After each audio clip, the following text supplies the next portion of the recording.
What's up, guys? This is Todd with Real Dudes Review, and what I've got for you today is a demonstration with the Nvidia GTX 960 on the left and the Xbox One on the right.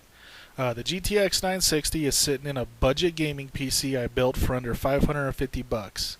So I just wanted to see how that compared against the Xbox One version.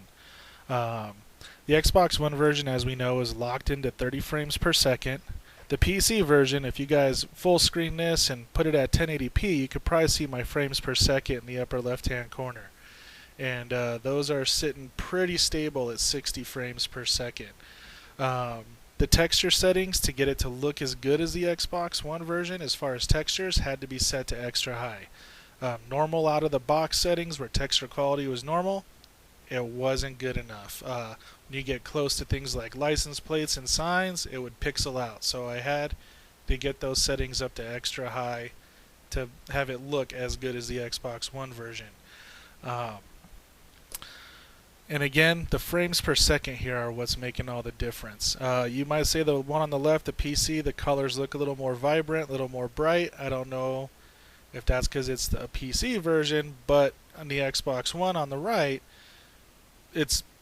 there's overcast. The sky's a little cloudy as opposed to the PC version on the left. We got a bright blue clear sky.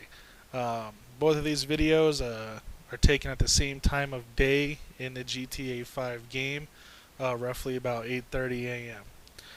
So take that as you will. But visually, looking between the two, it is hard to tell a difference. I mean, I'm sure that if I got a better card than the GTX 960, like if I used a GTX 970 or a 980, you would definitely be able to tell an instant difference right away. But for the purposes of the 960, if you're looking to build a budget gaming PC that can compete with current gen consoles, that card is definitely good enough. I don't think you'll have any issues with it. Just make sure you get a processor that's not going to bottleneck it.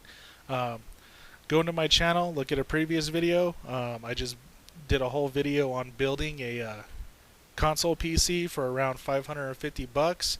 There's a link on that video to my website that shows all the parts I built, and some things going back in hindsight I would have been done a little differently.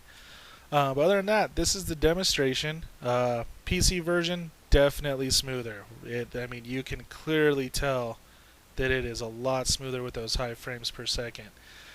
But other than that, guys, I want to thank you for watching, and I will see you next time. Thanks a lot.